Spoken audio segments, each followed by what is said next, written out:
Madame, Monsieur, bonsoir. Bienvenue à cette nouvelle édition d'Equinox ce soir consacrée à la rétrospective 2022 au Cameroun. Ce soir, nous faisons une halte sur la rétrospective politique qui va donc marquer la fin de ce cycle que nous avons consacré à revenir en arrière sur la marche du Cameroun en 2022. Alors aujourd'hui, la politique est à l'ordre du jour avec des regards sur les pouvoirs exécutifs et législatifs, l'opposition et le sérail. 4 invités débattent de cette problématique avec nous ce soir. 2 sont déjà présents sur ce plateau. Bonsoir Aristide Mono.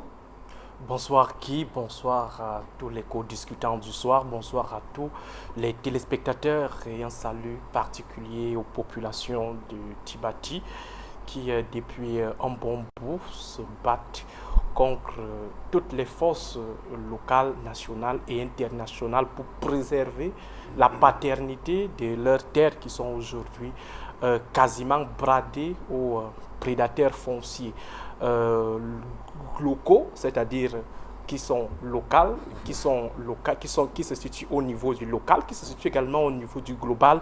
On parle pratiquement de 95 000 hectares bradés. On se demande bien, qu'est-ce qui peut expliquer l'opportunité d'une telle décision des autorités en charge du foncier au Cameroun? Qu'est-ce qui peut en fait expliquer cette expropriation, ma foi, très flagrante et très sauvage des populations? Au moins, si on avait concédé ne serait-ce que 1000 hectares, mais on parle des milliers d'hectares. Ça signifie qu'on est tout simplement dans la prédation du foncier au Cameroun. Et Dieu seul sait quelles peuvent être des manœuvres qui se situent derrière pour récupérer de manière indue et de manière malicieuse les terres qui reviennent aux populations, étant donné que depuis un bon bout, on fait des efforts de ne plus autoriser l'achat des terres au Cameroun.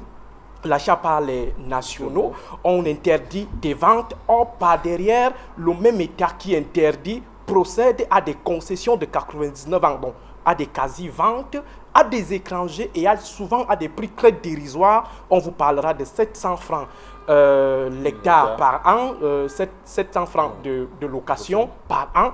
On vous parlera en fait des concessions qui n'arrivent pas à être expliquées ou à se justifier du point de vue purement rationnel. Or, on sait bel et bien qu'aujourd'hui, les Camerounais, face à la question de la vie chère, n'ont qu'un seul souci, n'ont qu'une seule préoccupation, avoir des terres pour faire de l'agriculture. Ceux qui n'en ont pas se battent corps et âme pour en avoir, mais malheureusement, l'État fait obstruction en privilégiant comme ça des prédateurs locaux, c'est-à-dire nationaux et internationaux qui viennent prendre comme ça, je vais même dire qu'ils viennent nous spolier de manière ouverte, de manière spectaculaire, parce que 95 000 hectares, à un moment donné, je me suis posé la question de savoir, est-ce vrai? J'ai interrogé un bon nombre d'acteurs au niveau de Tibati qui insistent sur le fait qu'il s'agit bel et bien de 95 000 hectares. Heureusement aussi, le Premier ministre actuellement est sur le dossier et vivement que les populations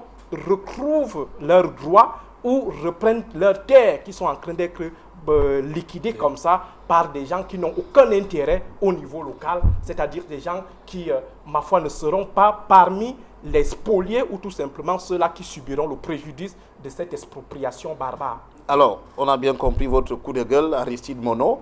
Je rappelle que vous êtes politiste, analyste politique, questions politiques, on vous connaît très bien puisque vous collaborez étroitement avec Equinox Télévision. Alors, également présent déjà sur ce plateau, Léopold Dassi Jidjou. Bonsoir. Bonsoir Guy, bonsoir aux téléspectateurs Equinox ce soir. Bonsoir mon ami Mono. C'est un plaisir d'être là ce soir, donc on espère qu'on sera à la hauteur des attentes. D'abord de tes attentes et des téléspectateurs, bien entendu. Alors, vous êtes journaliste politique au quotidien Le Messager. Tout à fait. Voilà, merci d'avoir accepté notre invitation. Oui. Nous attendons également sur ce plateau, dans les minutes qui viennent, monsieur le docteur Oko, qui viendra pour le compte du MRC, et madame Florence Dikoumé, qui devra aussi nous rejoindre pour le compte du RDPC. Ouais, un mot sur la réforme foncière dont parlait Mono tout à l'heure. C'est un problème qu'il ne faut pas prendre à la légère. Le problème du foncier au Cameroun, c'est un problème qui devient vraiment prégnant Partout où vous passez dans le territoire camerounais, il y a un problème foncier. Je dis bien partout, il y a un problème foncier. Et j'ai suivi à l'Assemblée nationale, il y a cela 2 ans ou quelques années, on a lancé le projet de la réforme foncière au Cameroun. Aujourd'hui, on ne sait pas où cela se trouve aujourd'hui. Vous voyez partout sur la crise du foncier, au point où on se dit, si ce pays va avoir un problème, ça viendra du sol, la gestion des terres. Voilà, et il faudrait que nos dirigeants vraiment prennent cela à bras le corps.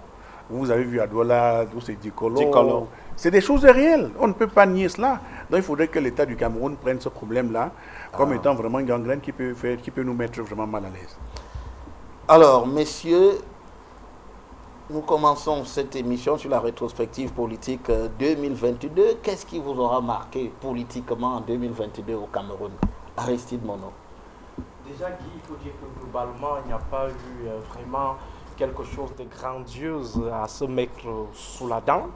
Des événements politiques connus ou des événements routiniers tels que des élections, tels que les consultations populaires comme le référendum n'ont pas eu lieu au Cameroun. On n'a pas assisté à des affrontements, que ce soit au niveau institutionnel ou alors au niveau non institutionnel, c'est-à-dire dans la rue. On n'a pas vraiment assisté à une production de l'activité politique assez intense au Cameroun. Sinon, on peut quand même ramasser ça et là quelques éléments qui doivent retenir notre attention et qui devraient s'affirmer comme des leçons à tirer pour cette année.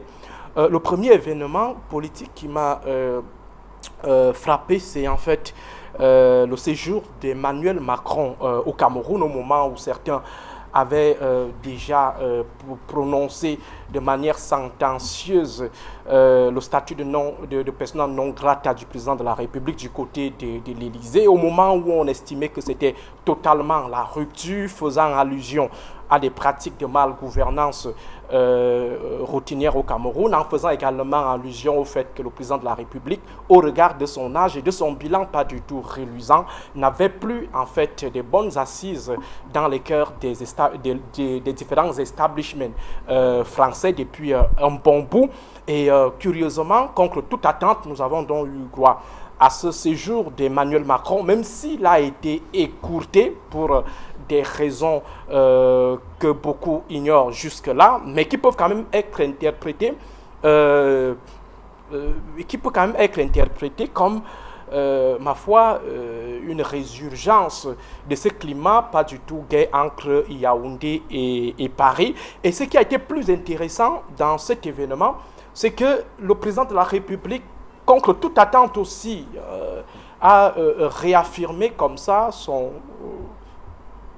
doute quant à son issue politique à la tête de l'État. Va-t-il rester, va-t-il partir?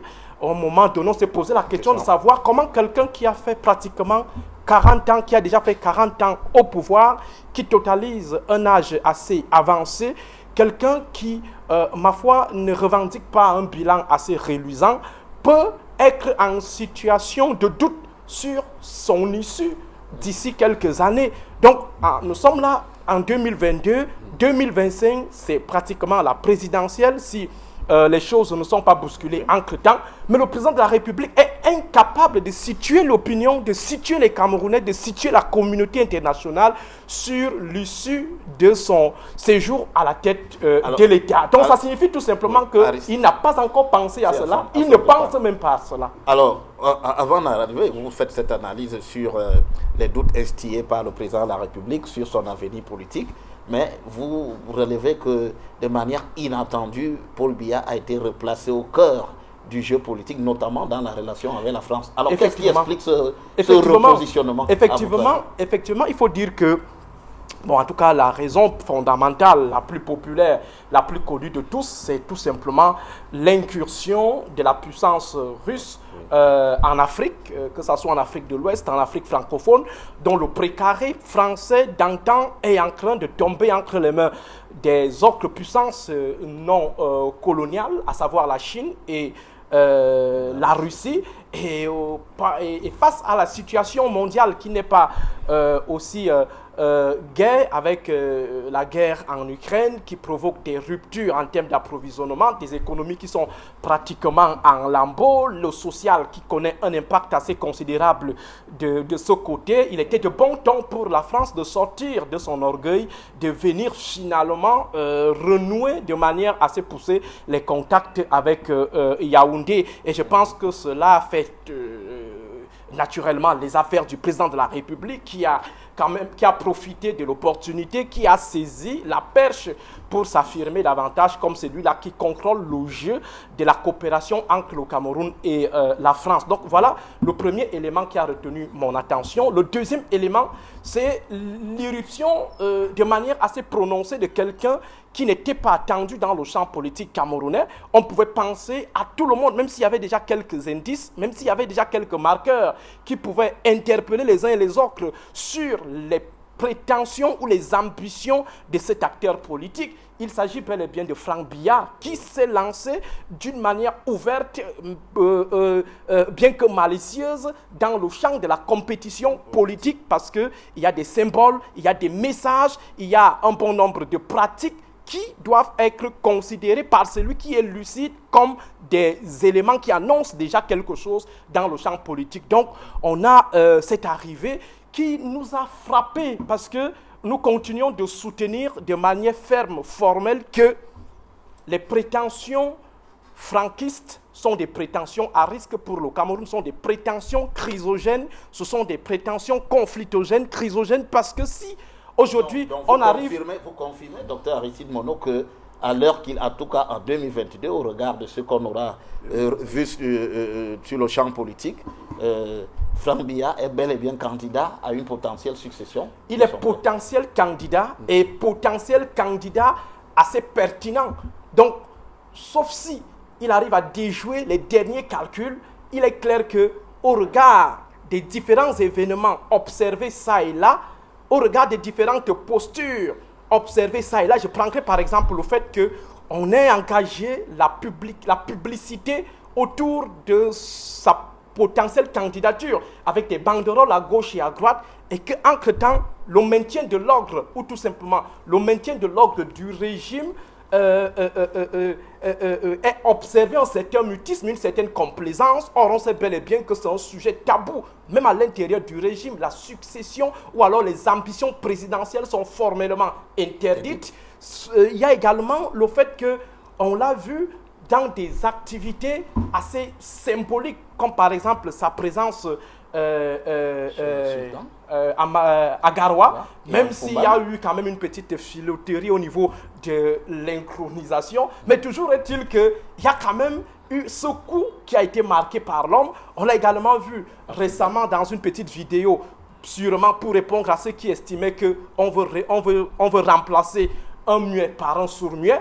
Il a fait une petite vidéo où on lui apprenait à dire coucou. Je ne sais pas si, à son âge, il ne maîtrise pas ce qui veut dire coucou. Et comment est-ce qu'on fait un coucou? Ça signifie qu'il est dans une intention assez fondée, une intention d'ailleurs légitime. Mais malheureusement, du point de vue de l'analyse des crises et des conflits, on se dit tout simplement que les prétentions qui sont revendiquées de plus en plus par Franck Biya, ces prétentions sont chrysogènes, sont conflictogènes, constituent une menace pour la paix, parce que déjà, le simple fait que le successeur sorte du RDPC est un problème. Le simple fait que le successeur sorte du clan tribal du président de la République est un problème, parce qu'il y a quand même une forte pesanteur qui continue de soutenir que nous sommes dans un système de bêtisation du pouvoir au Cameroun. Alors si on procède à ce genre de succession ombilicale à partir d'un pôle tribal, forcément on confortera la thèse de cette bêtisation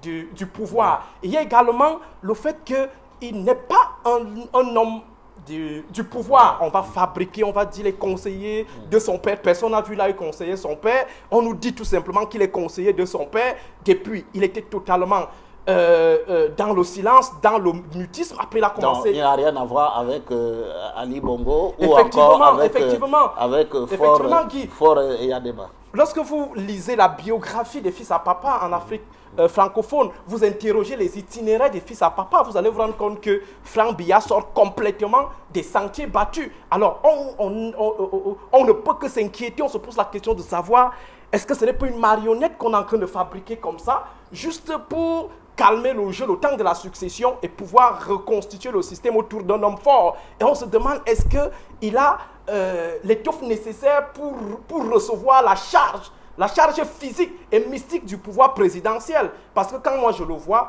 au regard de son background, je ne vais pas le juger, mais il me semble qu'il y a plus Kaïd que lui à l'intérieur de ce système. Est-ce que Franck Biya peut contenir, par exemple, la marmaille qui est aujourd'hui à Kondengui? Franck Biya peut contenir Alain Bengo, il peut contenir Marafa Amidou Yaya, il peut contenir Ababa. On se pose un bon nombre de questions parce qu'on se dit, ce gars a passé beaucoup de temps, il a pratiquement 50 ans, il a passé tout son temps dans le noir, il apparaît comme ça. Est-ce qu'il a les taux Il était dans le milieu d'affaires, docteur Aristide. Effectivement, il y a certains qui se plaisent à le cantonner dans la sphère tout simplement forestière, mais toujours est-il quand même qu'il revendique les diplômes selon son CV. Mais mon problème, c'est qu'il n'a pas le CV nécessaire d'un fils à papa en Afrique. Ça veut dire que ce soit les Yadema, que ce soit les Bongo, que ce soit les Théodorins, que ce soit les Kabila.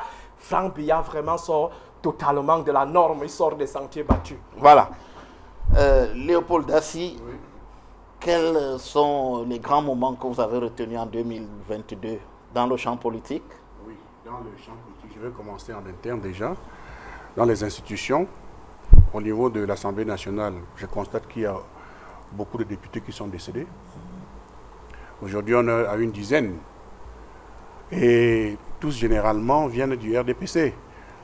Il faudrait... Nous sommes en 2000... On meurt beaucoup au RDPC? Et non, on n'a jamais constaté cela, il faut le dire. C'est une première fois qu'on est à une dizaine de députés décédés depuis la 10e législature. Oui. Depuis 2020, on est à une dizaine de décédés. On n'a jamais connu ça. Donc, il faudrait déjà que nos dirigeants n'oublient pas de remplacer, de faire élire d'autres députés qui vont prendre le relais. Et deuxième chose que j'ai constatée toujours au niveau institutionnel, on a constaté également qu'il y a eu des décès ça là, mais qui ont été remplacés. Ce qui m'a également frappé au niveau politique en 2022, c'est que c'est au sein des partis politiques. J'observe en tant que journaliste et je constate que dans certains partis politiques historiques au Cameroun, comme on le dit à l'exemple du SDF, il y a un chambardement. Depuis que le chairman a annoncé qu'il devait se retirer en 2023, ça veut dire l'année prochaine, en février en principe, même si la réunion a été reportée samedi, on se rend compte que ça ne va pas au sein du SDF. Pas plus tard qu'aujourd'hui, le trésorier adjoint a démissionné. Oui. Ça questionne. Ça veut dire que c'est un parti qui, depuis 1990, a été au devant de la scène politique camerounaise. Mais malheureusement, aujourd'hui, il est en train d'aller à volo. Il ne faut pas avoir peur des mots. Le chairman est en train de quitter son parti, qui malheureusement est en train de tomber en lambeaux, est en train de se désagréger. Sous lui, on se demande pourquoi cela. Pourquoi est-ce qu'il laisse que cela en arrive ainsi? Il est bien vrai qu'entre Joshua aussi, le député, et Nietzsche, le député également, ça ne va pas. C'est deux camps qui se forment. Et on se demande si le chairman est en train réellement, en tant que père de famille, de jouer le rôle de réconciliateur. Est-ce qu'il n'est pas en train de souffler lui-même sur la braise? Il n'en sait rien, mais on se rend compte, avec sa sortie de Bamenda il y a de cela 2 jours, 3 jours, que malheureusement, il n'est pas en train d'arranger les choses. En père de famille, j'ai l'impression plutôt qu'il est en train de marcher avec les couteaux. Et ce n'est pas bon pour la démocratie camerounaise en son ensemble. Parce que, disons-nous très bien les choses, si le SDF s'en va aujourd'hui, ce n'est pas une bonne chose pour la démocratie camerounaise, il faut le dire. Parce qu'on ne va pas en rire, c'est un parti qui, on le veut ou pas, qui a rédigé quelque part de notre histoire démocratique. Lorsque je regarde également à côté, je vois que au sein de quel autre parti on peut s'animer, des jeunes partis qui sont arrivés sur la scène. Quand je dis jeunes, ça ne veut pas dire qu'ils sont les moindres en termes de capacité ou de capacité de mobilisation, en termes de le PCRN de Cabral Libi, qui certainement, ils ont tenu le congrès à Gaoundéré. Ça promet, on voit que c'est des partis qui évoluent. On a vu que le MRC également a eu à renouveler les organes des dirigeants en interne. On a vu à Bafoussam, on a vu à Konsamba, on a vu à Douala, des partis qui se déploient. Et je profite pour dire qu'en même temps, on constate que l'administration a dû lever le pied sur la pédale, a desserré un peu les taux qui étaient autour pour permettre aux uns et aux autres de se déployer librement. On acclame déjà et on espère que ça va continuer comme cela. Et disons-le quand même que c'est lorsque le MSA dit qu'il devrait aller aux élections quand même qu'on a vu qu'il y a ces relâchements-là et on s'en a bleu. Je vous donne les partis politiques que cette année, on a vu qu'il y a tenu beaucoup de congrès. J'ai assisté au congrès. Donc, l'année dernière, je peux rebondir dessus. De l'UDC, du Patricia Damjouna dans le Noun. Disons-le que clairement, le chef de ce parti est parti, mais elle nous a quittés. Mais on se rend compte qu'une dame au Cameroun peut valablement tenir les rênes d'un parti. Ceux qui pensent que les femmes ont leur place qu'à la cuisine, je crois qu'ils devraient réviser leurs leçons et voir que la femme n'est pas un bouche-trou au Cameroun, qu'elle peut valablement tenir la dragée haute et être à sa place. Donc pour moi, je suis admiratif pour cette dame qui, personne ne lui fait de cadeau, mais elle tient son rôle. Pour moi, c'est un plaisir. La mairie de Fumban. Et bien sûr, avec la mairie également et le syndicat des communes du Noun, elle y est et on sent qu'elle se tient bien. Franchement, c'est ceux qui disent chaque jour que les femmes sont en train, il faut nous donner les... Voilà une femme qui nous montre qu'il faudrait, pas pour les femmes réclamer les petites places qu'on veut leur laisser, mais qu'il faut se battre et aller, et ne pas se cantonner à ce que dit Beijing. On peut aller au-delà en tant que femme et remporter des lauriers ça et là. L'autre parti qui m'intéresse également, c'est le parti RDPC de mon ami Dikou, mais qui n'est pas encore là, qui certainement est en train également renouveler ses lauriers. Vous avez suivi.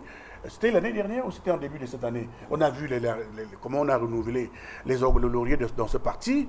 Donc aujourd'hui, on est dans l'expectative, on va voir comment, au plus haut niveau, ça veut dire au sommet du parti, on va renouveler, comment cela va donner, les forces vives qui rentrent, ceux qui sont déjà là certainement, qui sont... Quand vous dites au plus haut, vous parlez de quoi dans l'autre parti, au RDPC? Mais quand je parle au plus haut, ça veut dire au bureau politique, ça veut dire à la tête du parti. C'est la question que mon ami Mono posait tout à l'heure, mais il n'a pas voulu le dire. En réalité, lorsque Macron est venu au Cameroun, il a demandé au président Biya, c'est la question qui lui a été posée par le journaliste, est-ce que vous allez laisser la place à un jeune qui va concourir à la prochaine élection présidentielle? Et le président Biya lui a dit que, écoutez, nous avons encore du temps devant nous, on va voir si on va réfléchir à ça. Donc pour moi, j'ai dit qu'on est en train d'attendre pour voir, lorsqu'on a déjà renouvelé les sous-sections, etc., qu'est-ce qu'il reste? Il y a le bureau politique, il y a le comité central, la présidence. La présidence, lorsque le congrès va se tenir, je ne sais pas en quelle année, peut-être mon nom le sait, il va nous dire en quelle année se tiendra le congrès. Donc on attend de voir. Et quand on parle de RDPC, ne l'oublions pas, c'est qu'on le veut ou pas, la boussole de notre politique, qui est au cœur de la politique. Donc on est en train d'attendre, certainement que lorsque le président de la République va convoquer, le président de la République, le président national va convoquer, on verra qui seront désormais les maîtres, parce que vous oubliez, nous n'oublions pas que les messagers on les a foutus à la porte, et le vocabulaire n'est pas bon, on les a envoyés à la maison, chassés pour faire. Même chasser n'est pas gentil. Même chasser n'est pas donc, gentil. On leur a gentiment prié d'aller chercher ailleurs, d'aller voir, ils sont partis, etc. Donc, voilà, en ce qui concerne les partis politiques, bon, également l'UNDP. A tenu son congrès également. Mais qu'il est un puissant allié du RDPC. Oui, un puissant allié du RDPC. Mais quand j'ai assisté à ce congrès, au Palais des Congrès, j'ai vu que, en réalité, c'est des hommes qui savent, des femmes qui savent où ils sont en train de partir, qui disent clairement qu'ils sont dans un contrat, dans de gouvernement. Mais en ce qui concerne, ils soutiennent le RDPC dans le gouvernement, ils pouvaient voir dans le MH. Bon, maintenant, quand arrive l'heure des élections, l'élection présidentielle locale, mais attends, c'est à la guerre comme à la guerre. Donc pour moi, j'ai dit que c'est une bonne chose, c'est un allié du RDPC, on ne va pas oublier. Également, je pense au MDR de Dakolé qui est parti. La mort de Dakolé. Oui, on voit également qu'il y a un jeune qui a pris la relève. Les élections vont se tenir, je crois, l'année prochaine. On va regarder, on va observer, c'est une bonne chose que cela arrive ainsi. Laisse-moi finir en disant que pour la vie politique, j'ai constaté également que la crise dite anglophone, dans le Nozo, qu'on le voulait, on passe à nous, ça influence sur la vie politique, est en train de tomber. Ça fait plaisir.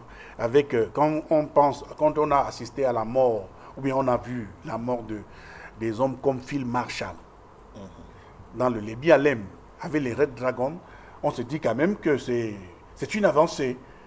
Et on se dit quand même que la décentralisation voulue par le Cameroun au Palais des Congrès avec le code de 90 devrait maintenant, lorsque la guerre est en train de s'estomper, qu'on arrive à l'application et la reconstruction effective avec le plan présidentiel de ces deux régions et peut-être avec l'extrême nord. Je termine par là où Mono est tombé en revenant sur le cas Franc-Biya. Effectivement, je le dis sincèrement, je pense qu'il a droit, il peut être candidat, il a ses droits civiques, il a ses droits politiques. Ça, on ne va pas l'oublier. Mais il est entré effectivement en politique, nous l'avons vu lorsque le président Macron est arrivé ici. Moi-même, il était là. Bon, vous ne dites pas qu'il est entré par effraction.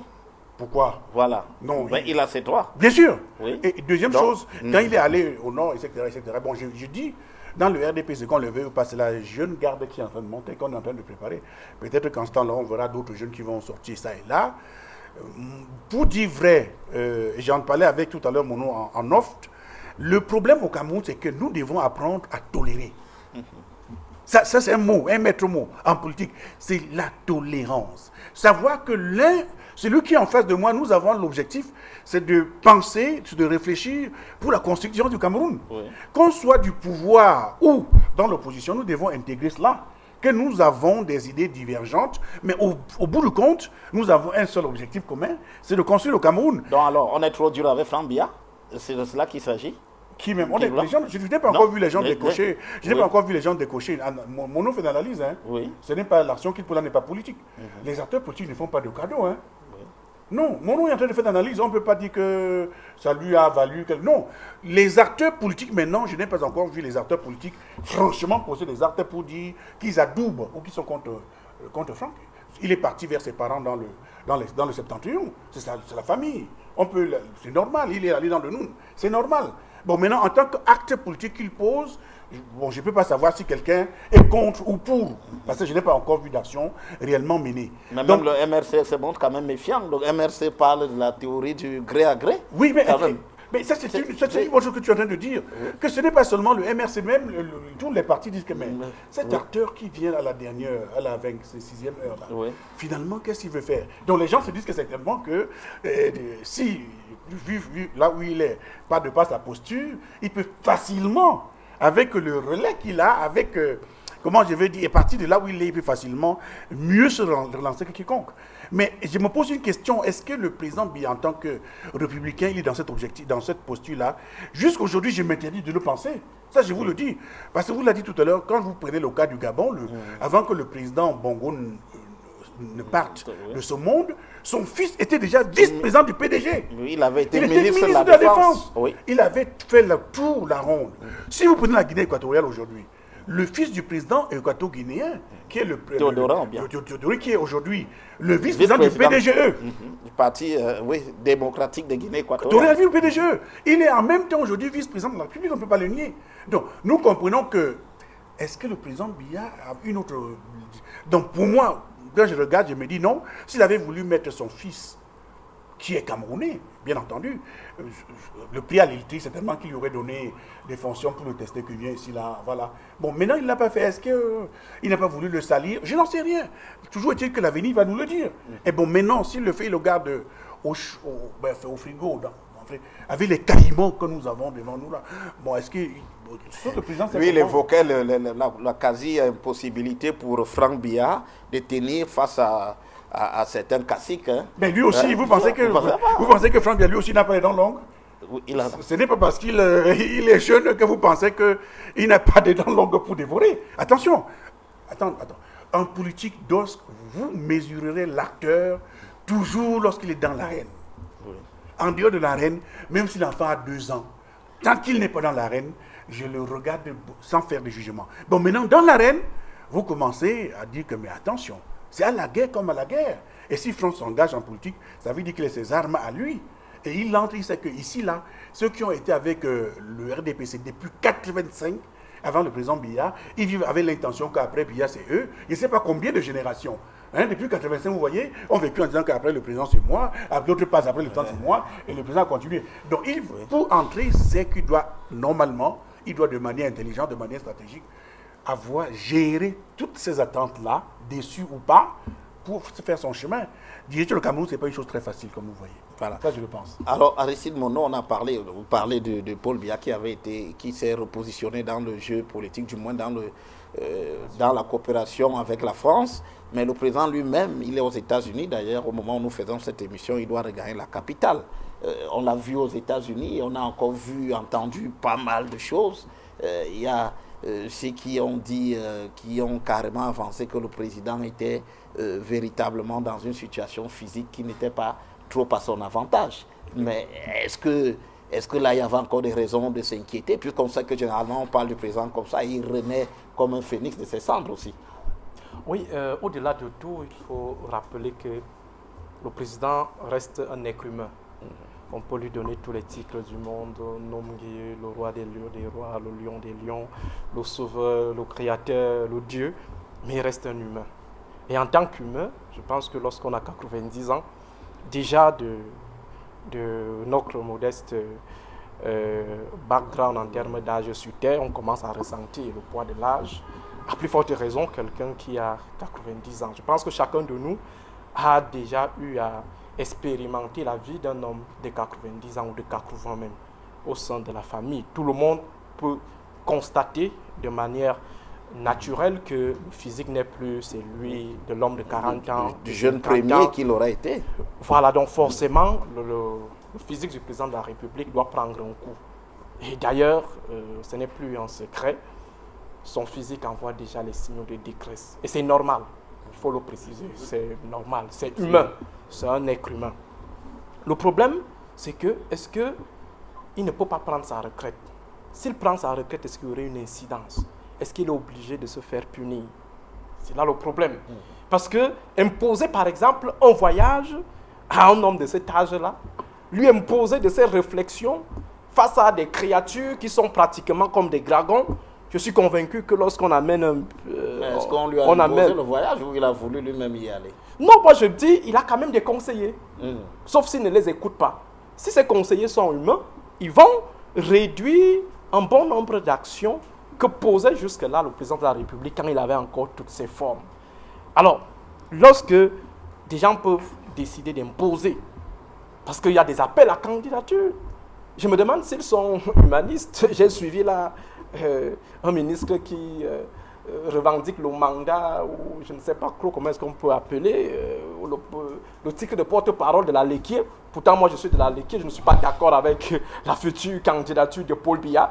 Appeler le président de la République à se représenter, c'est-à-dire que lui imposer une activité électorale intense, sauf si il va rentrer dans la complaisance de 2018, où il a juste fait quelques 2 sorties et c'était fini. Mais s'il doit faire toutes les régions, je pense que le ministre Yébé n'aime pas le président en fait. Un homme de 90 ans, en 2025 il aura 92 et vous voulez lui imposer le tour de tout le Cameroun, de tenir des discours debout pendant 1 heure de temps, 2 heures. Le président de la République n'a pas fait de discours, n'a pas fait de campagne électorale sur l'ensemble du territoire. Non, moi je dis au cas où il veut faire des choses normalement. Au cas où il veut faire les choses normalement, je pense que c'est une punition. Oui. Ça veut dire qu'on veut le punir et il ne l'aime pas. C'est pourquoi je dis, le président de la République reste un humain. Il reste un père. Il reste un grand-père. Et le problème que nous avons avec l'éternisation au pouvoir, c'est qu'en fait, il n'y a pas rentabilité de son action à la tête de l'État. Ça veut dire que si, avec le président Paul Biya, on avait tout ce qu'on voulait comme minimum dans notre pays, je pense qu'on serait tous peut-être dans des lieux de culte actuellement en train de prier pour que Dieu lui donne encore 100 ans et pour qu'il reste encore au pouvoir pendant 100 ans. Mais du moment où ça cause préjudice à toute une nation, ça devient un problème. Alors pour revenir sur ce qu'a dit Léopold tout à l'heure, d'abord avec la crise anglophone. Il faut faire toujours la différence entre le problème anglophone, la crise anglophone et la guerre en zone anglophone. Vous pouvez gagner la guerre en zone anglophone sans gagner la crise en zone anglophone, sans gagner le problème anglophone. On ne peut pas déconstruire quelque chose qui s'est sédimenté de façon intellectuelle au sein des masses anglophones par les armes. L'idée de marginalisation qui est partagée par les anglophones depuis leur rattachement depuis le rattachement du Cameroun anglophone au Cameroun francophone, cette idée de marginalisation ne peut pas se déconstruire avec les armes. Ça veut dire donc qu'on peut venir à bout de ceux-là, des ambassonniers actifs, Oui. mais laisser le champ aux ambassonniers passifs, aux sécessionnistes passifs, aux décentralistes passifs, aux fédéralistes passifs. Ça veut dire qu'ils ne s'expriment pas, qu'ils ruminent de manière silencieuse le sentiment de marginalisation. Parce que le problème anglophone, c'est le sentiment de marginalisation. On ne déconstruit pas ce genre de sentiment avec les armes. Oui, mais ça veut dire donc mais que... on n'aurait pas dû intervenir militairement alors. Non, je dis ceci, c'est tout un package. Oui. C'est-à-dire la résolution de la situation en zone anglophone, c'est tout un package. Et dans ce package, nous avons la riposte militaire. Maintenant, il reste deux ripostes. La crise, comment est-ce qu'on gère les effets néfastes du sentiment de marginalisation qui est partagé. Comment est-ce qu'on gère les effets néfastes? Comment est-ce qu'on gère même le problème anglophone qui est ce sentiment de marginalisation? Les anglophones, et c'est même partagé au niveau de Yaoundé, tout le monde sait que les anglophones sont marginalisés. La preuve en est qu'après 2016, on a pris un bon nombre de mesures discriminatoires pour désintéresser les anglophones. Ça signifie qu'au niveau du politique, on intègre qu'il y avait un problème. Parce qu'on ne peut résoudre que s'il y a un problème.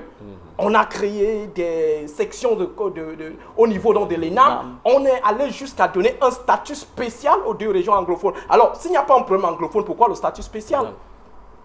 Donc, il y a dans la résolution du problème, dans le solutionnement du problème anglophone, un bon nombre d'éléments qui doivent intégrer les trois dimensions de la situation, le problème anglophone, la crise anglophone et la guerre en zone anglophone. On peut donc finir, par exemple, avec la guerre en zone anglophone, mais donner le temps à la sédimentation d'une nouvelle génération de la crise anglophone qui puisera sur l'éternel problème du problème anglophone qui date depuis le rattachement du Cameroun anglophone au Cameroun francophone. Mais, mais on note quand même une accalmie, vous l'avez rappelé, Léopold Dacier, oui. Le problème, j'ai fait un tour récemment. Oui.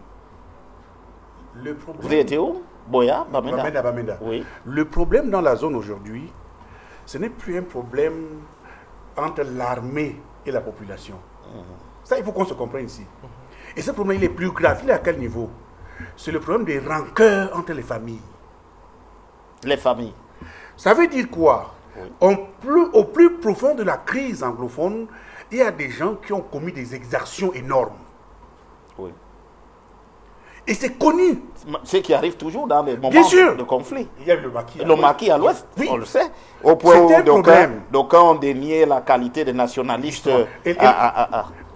J'insiste parce que personne ne veut en parler. Le problème aujourd'hui entre les familles, d'opposition entre les familles, est un problème sérieux. Je veux dire que, quand j'ai parlé de mise en place du programme présidentiel de développement, ce n'est pas un vrai mot, docteur Mono. Ça veut dire qu'il faudrait qu'on hâte de développer cette région. Ça veut dire les maisons qui ont été brûlées et qui peuvent créer des animosités. Je prends seulement cet exemple-là. Il faudrait que le gouvernement, que l'État du Cameroun s'investisse au plus tôt. Il ne faut pas qu'on dise que, écoutez, la guerre est finie. Nous sommes en politique, bien sûr. Hein. Oui, bien Il ne faut pas qu'on dise que, écoutez, c'est déjà la paix et qu'on reste tranquille. C'est pourquoi j'ai dit qu'on a l'impression, et c'est vrai, il y a l'accalmie. Mais ce que vous avez vu concrètement, c'est quoi? Ce qui est accalmie, comme je dis, mais il y a des gens et des familles qui ne se parlent pas. Ça veut dire que pendant cette période où c'était intense, il y a des gens qui sont appelés des traîtres, il y a d'autres qui sont appelés que c'est une famille qui a réglé, profitant de la crise pour faire telle ou telle autre chose. Donc il faudrait que l'État du Cameroun s'y penche sérieusement. Et pour régler ce problème, c'est quoi? Si j'ai été ma maison qui était incendiée, c'est ça qui est en train de créer les problèmes entre nous. Ce n'est pas forcément une très connue. On dit que bon, c'est tel, c'est venu de là. Il faudrait donc à ce niveau-là que l'État intervienne dans le programme de développement pour régler par lui-même ces choses-là qui peuvent couper l'herbe sous le pied de ceux qui sont appelés à dire qu'on va venger ceci ou cela. Je suis d'avis avec mon nom que dans ce qu'on appelait un conflit, il y a plusieurs problèmes qui se posent. L'affirmation d'être anglo-saxon de culture déjà, C'est un problème dans notre communauté camerounaise nationale. L'État devrait prendre ça à bras le corps. Bon, maintenant, les sécessionnistes qui sont aujourd'hui, qui ont pris le devant de la scène et qui ont imposé, qu'on le voulions ou pas, dans l'opinion, le sécessionnisme comme une idéologie. On ne le dit pas parce qu'il y a des enfants qui aujourd'hui se reconnaissent, ils pensent par rapport au peu de temps de 5 ans. Oui. Que l'État n'a pas. Oui, Ils ont eu à s'aimer des choses extraordinaires dans le sol de gens. Et c'est à l'État de construire. Il faut noter aussi, Léopold, que les sécessionnistes ne naissent pas en 2016. Non, je dis, tu prends le terrain. Voilà. Oui. Donc les sécessionnistes datent de 1961. 61, oui. On sait que le SCNC a Voilà. toujours donc fait ça des veut dire que manifestations chaque 1er octobre. le référendum avait exclu la tendance sécessionniste. Oui, c'est-à-dire on a juste proposé qu'ils veulent être indépendants en se D'accord. rattachant au Cameroun, qui veulent être indépendants en se rattachant au Nigeria, mais il y avait la tendance autonomiste. Oui. Ça signifie donc que c'est une idée qui est cultivée, qui est entretenue, malgré toutes les politiques qui ont été engagées pour formater les cerveaux Bien sûr. et insérer l'idée du Cameroun uni et indivisible. Malgré toutes ces politiques, Je suis d'accord. l'idée est restée dans la tête 60 ans après. Ça signifie que cette idée est assez profonde et il faut donc la déconstruire. Oui. Mais alors, ce n'est pas un cas de figure qui est propre au seul Cameroun, sans retomber dans une formulation peut-être triviale qu'on entend souvent ici. Il y a d'autres cas quand même comme cela, qui dans le monde, qui existent, non? Non, la dimension intellectuelle du conflit ou des nouveaux conflits, des guerres asymétriques est assez importante. Oui. J'aime toujours revenir sur le cas de Boko Haram. Oui.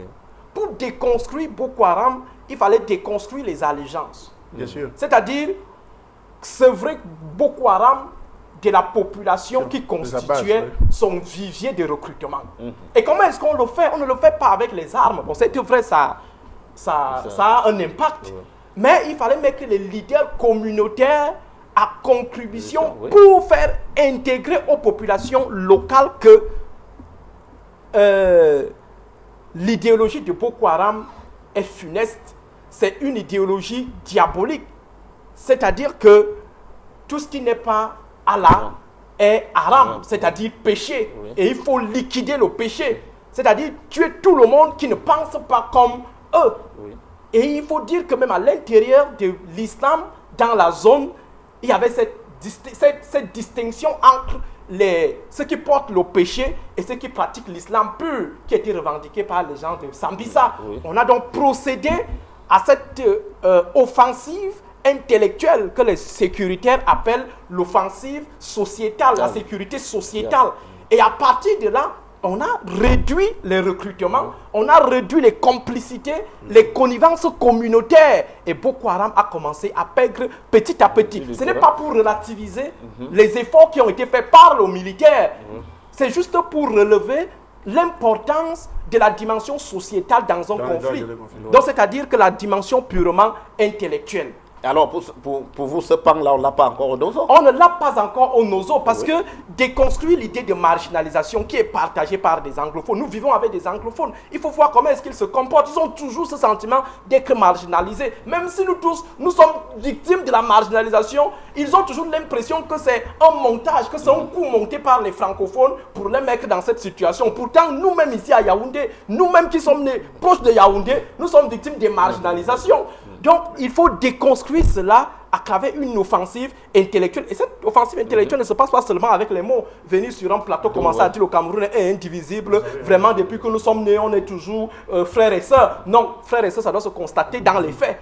C'est-à-dire que lorsqu'on voit, par exemple, le partage des postes administratifs, des postes politiques, que les uns et les autres aient le sentiment vraiment que nous sommes frères et sœurs. Le partage des utilités de développement ou de survie. C'est-à-dire qu'on veut construire des hôpitaux, des universités et tout. Il faut que des anglophones sentent effectivement que nous sommes frères et sœurs. On ne se met pas à la télé, on porte le togo et puis on commence à danser et dire que vraiment on est tous anglophones. Tout le monde se bat à dire 2-3 mots en anglais et il dit vraiment nous sommes intégrés. Non, il faut aller un peu plus loin. Oui, Léopold.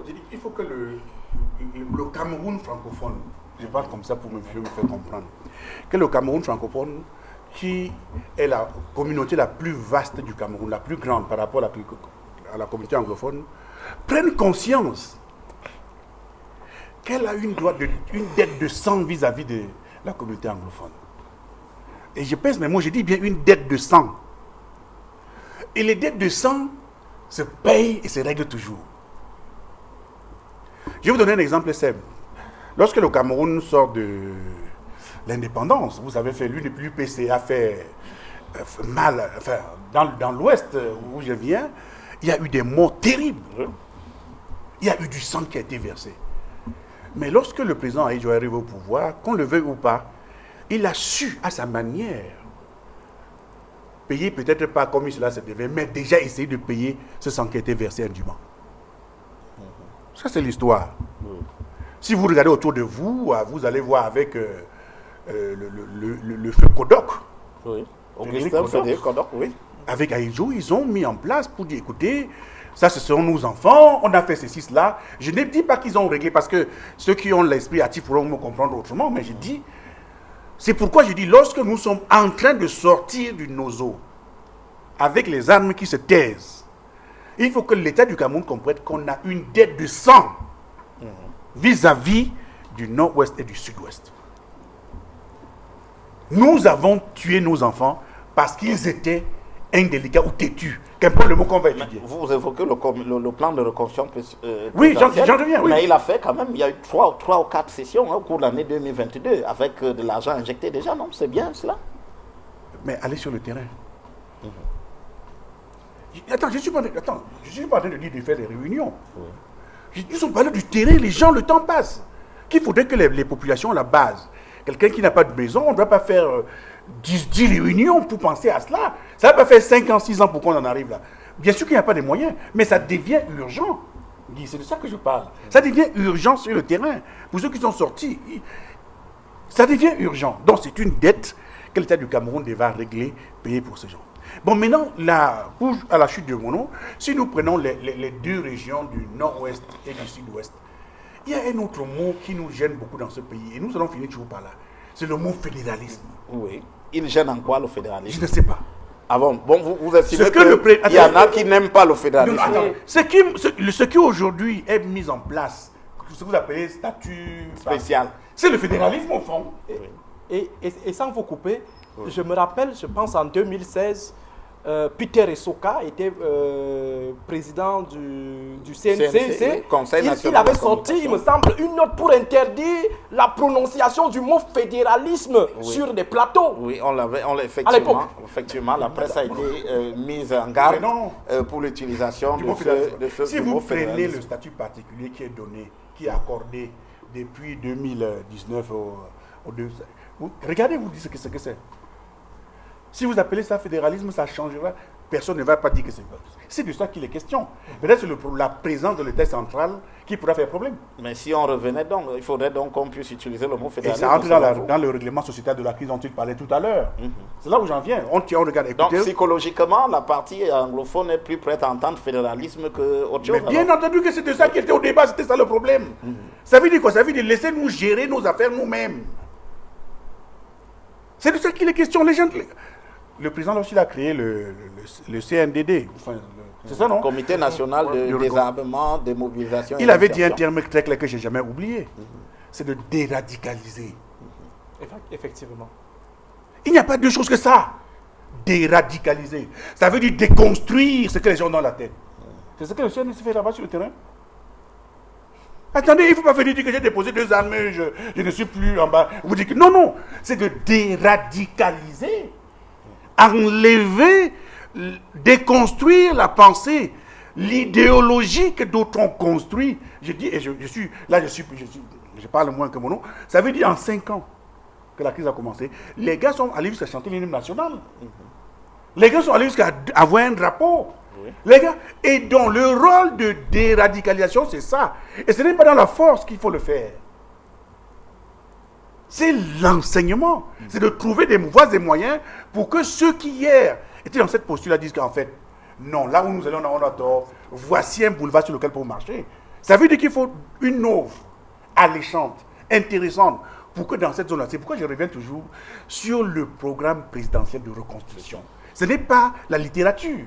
Ça doit être sur le terrain, visible, palpable, au concret, au quotidien. Sinon, on reste dans... Un gars qui va dire que... Non, il y a le problème. Les gars qui sont à quoi? Ben on va où? Donc pour moi, en politique, il faudrait que la crise anglophone a été et continue d'être pour nous un problème, un grand marqueur dans la vie politique nationale. Et le grand parti qui a payé ça de sang, c'est le SDF. Oui.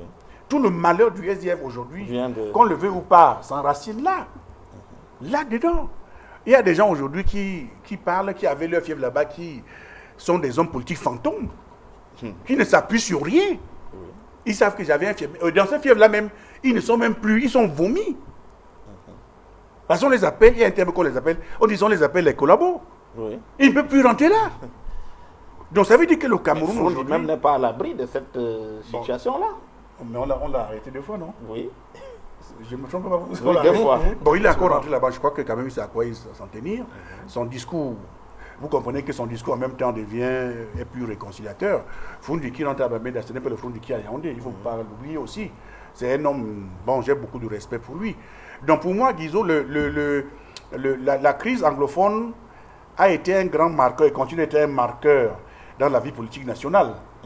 Et vraiment un grand marqueur. Moi je dis qu'il faut, les hommes comme le Premier ministre dans la région du Sud-Ouest, oui. J'ai l'impression que c'est quelqu'un qui comprend des choses. Peut-être qu'il faut lui donner davantage de moyens en tant que chef traditionnel. Oui. Ça veut dire sur le terrain, même si à la veille, on avait incendié sa maison, mais ce n'est pas grave. Ça veut dire que c'est quelqu'un sur le terrain, il faudrait peut-être lui donner davantage de moyens, qu'il soit encore de plus en plus en contact avec les populations, que de plus en plus j'allais décentraliser, c'est possible. Que Yaoundé ne soit plus l'œil de ces gens-là, que Babenda et Boya prennent davantage d'ampleur aux yeux des populations, qui sentent qu'ils sont là, à défaut de voir le numéro 1 dans ces zones-là, comme tout au moins on sent qu'écoutez, quand on a des problèmes, on comprend qu'à partir de Boya ou à partir de Babenda, la chose est réglée. Moi, je pense qu'on s'en sortira sans laisser beaucoup de plumes. N'oublions pas que c'est 20% quand même de nos potentialités. Hein. Bon. Ce n'est pas rien. Alors, Aristide, bon, on ne vous a pas beaucoup entendu sur le fonctionnement, en réalité, du pouvoir exécutif et législatif. On a quand même vu, on a l'Assemblée nationale et puis la présidence de la République avec tout ce que l'on peut avoir, on a vu en 2022. Oui, Guy, il faut dire que la question de la répartition des pouvoirs entre les 3 grands pouvoirs de l'État qui fondent l'État de droit, parce que lorsqu'on parle de l'État de droit, c'est que les 3 pouvoirs agissent de manière plus ou moins autonome, indépendante. Or, dans le cas du Cameroun, c'est assez complexe. Je vais prendre quelques illustrations. La chambre des comptes de la Cour suprême a produit un travail assez très détaillé qui ne demandait que l'exécution du pouvoir judiciaire. Jusque-là, on n'a pas compris comment ils se sont arrêtés. Sur le fonds Covid. Les fonds Covid. Oui. C'est-à-dire que des gens sont pris en flagrant délit de détournement des fonds publics par l'institution suprême de l'État, mais curieusement, ils continuent de narguer le peuple en se positionnant comme des intouchables à vie. Ça veut dire que la Cour suprême dit qu'elle a volé, même si les termes sont un peu plus polissés. Mais toujours est-il qu'il s'agit des vols, parce que lorsque quelqu'un fait gagner des marchés à des entreprises qui ont été créées il y a de cela 2 jours, c'est tout simplement du vol. Lorsque quelqu'un n'arrive pas à nous expliquer là où il a stocké la marchandise achetée, c'est toujours le vol. Lorsque quelqu'un se retrouve dans une situation d'achat, des choses qui ne relèvent pas de sa compétence, c'est toujours le vol. Parce qu'on ne détourne pas pour aller redistribuer au peuple. On détourne pour aller manger. Donc prendre les choses de crues pour aller manger à la maison. Donc en privé, c'est du vol. Mais curieusement, la Cour suprême, le pouvoir judiciaire ne s'est pas prononcé. Deuxième élément, on prend la loi des finances 2023 et le scandale de la ligne 94 et 65. Vous allez vous rendre compte qu'en dehors de Nietzsche, et éventuellement Cabral Libi, le reste est resté dans un mutisme, à l'attente d'une reconfiguration d'un argent souvent dilapidé de manière incompréhensibles, les micro-projets. Ça veut dire que l'Assemblée nationale nous amène dans une terrible roubladise. On dit c'est la fin des micro-projets. Oui. Entre-temps, les gars créent un autre couloir, un autre circuit où ils vont aller prédater les fonds des micro-projets. Ils changent tout simplement de contenant, mais le contenu reste le même et il est même bien dosé parce qu'on hausse les montants de cette nouvelle ligne qui reste désormais dans le noir. Donc, le pouvoir législatif est resté dans sa continuité d'inféodation au pouvoir exécutif. J'allais même dire au pouvoir présidentiel à travers la présidence de la République qui continue de piloter tout à partir du sommet.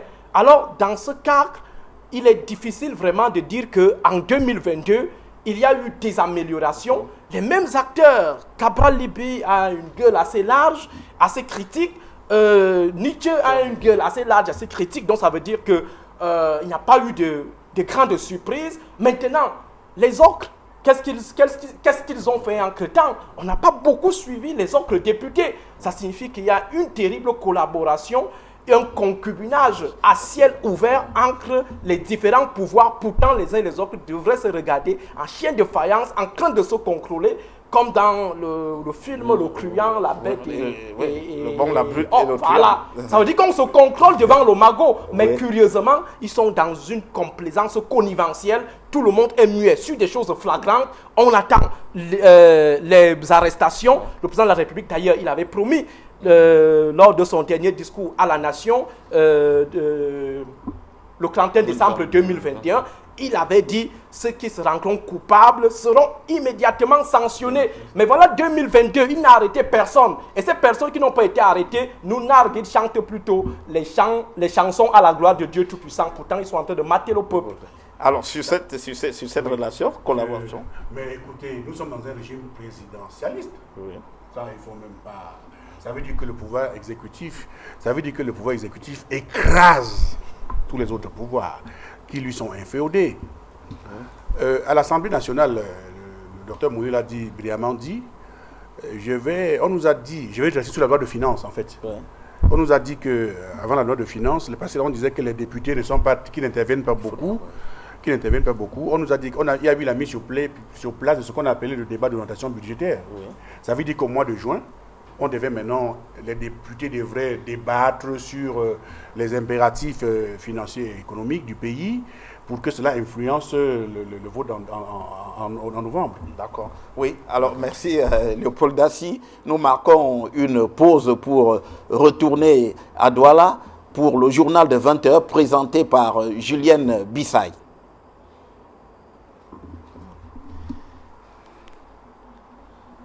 Ah, 4 minutes. Oui, ils vont faire plus vite. Aujourd'hui, il y a eu 2 absences sur le ouais, ils sont pas... Non, c'est bon comme c'est les partis politiques parce que tu as l'impression que les gars... MRC, RDPC, ça va? On devait avoir les mots de TVC. Ouais.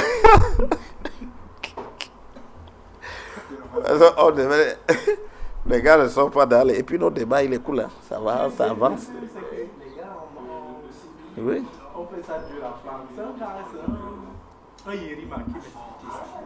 Il me disait que, en fait, pour ceux qui sont des traditionnalistes, l'introduction en étape là. Salut madame, comment tu vas? Tu es au boulot? Oui. Je suis là dans une bataille, les gars, des 82.